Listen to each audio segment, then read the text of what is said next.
दंडक वन में एक असुर रहता था जो वहां पर कई वर्षों से शासन कर रहा था।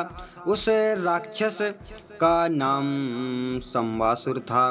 देवराज इंद्र के साथ उनका कई समय से विवाह युद्ध चल रहा था जिसमें देवता हार रहे थे।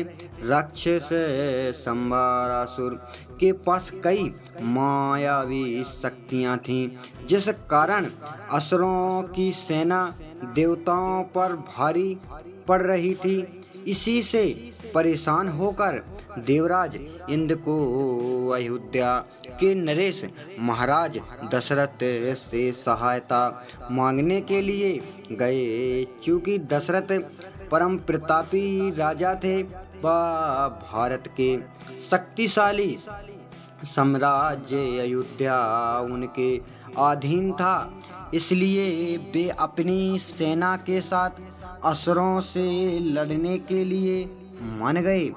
कैकई भी गईं।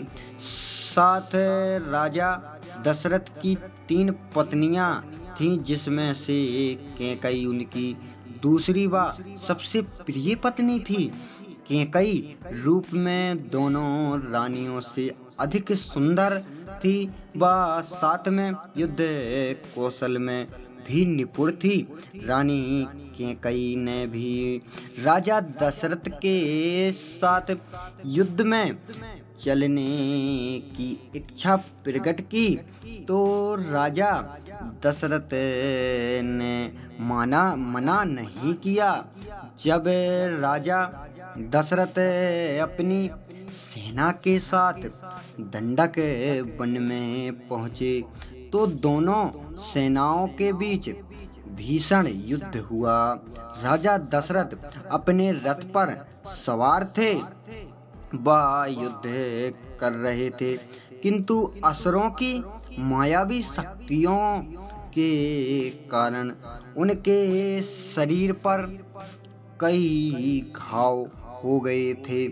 रानी कैकई उनकी शरारती थी जो उनका रथ चला रही थी।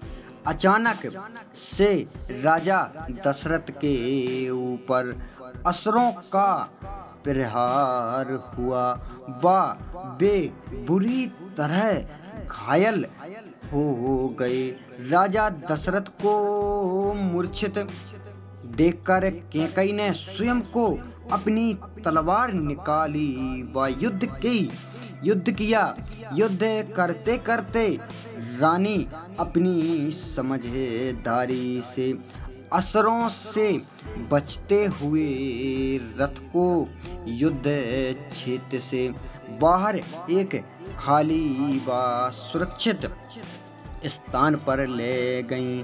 वहां ले जाकर उन्होंने राजा दशरथ का उपचार किया।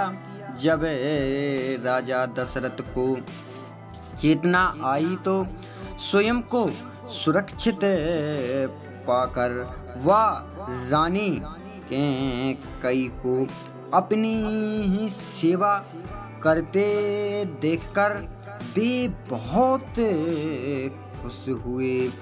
कैकई ने न केवल उन्हें युद्ध भूमि से सुरक्षित बाहर निकाला था, बल्कि इतने समय तक उनकी सेवा भी की थी, जिस कारण आज वे स्वस्थ थे।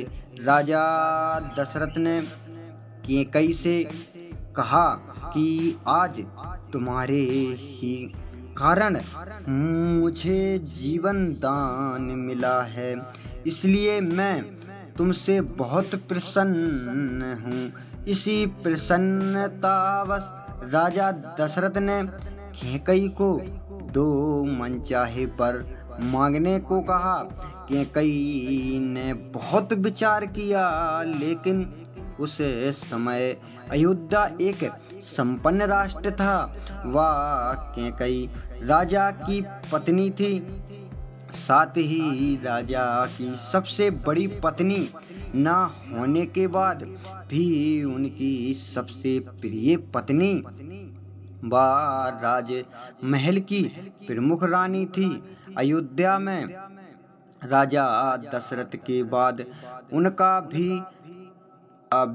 प्रभाव सबसे अधिक था, इसलिए उन्हें समझ नहीं आया कि वह इसके अलावा राजा से और क्या ही मांगे।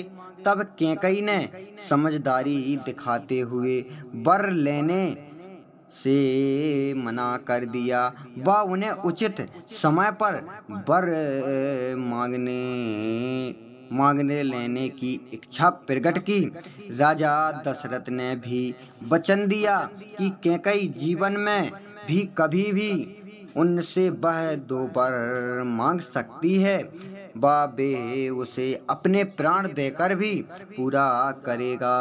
आगे चलकर इन्हीं 2 वरों में रानी कैकई ने प्रभु श्री राम को 14 वर्ष का वनवास व अपने पुत्र भरत का अयोध्या का राज्य अभिषेक मांगा था, जिसके कारण राजा दशरथ की मृत्यु तक हो गई थी।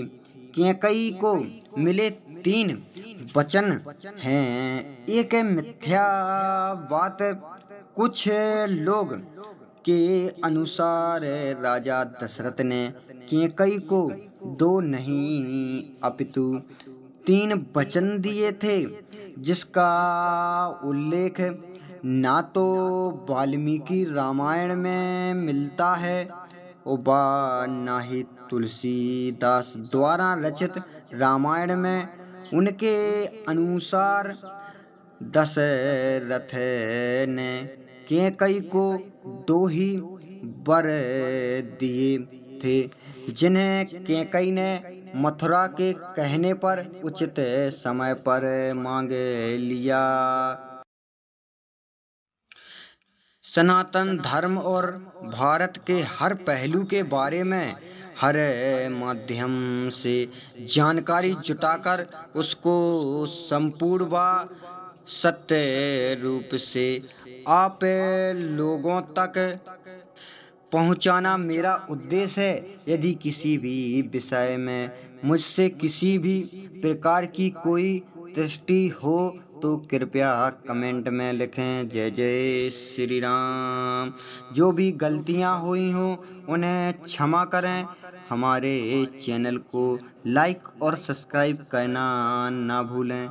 जय जय श्री राम।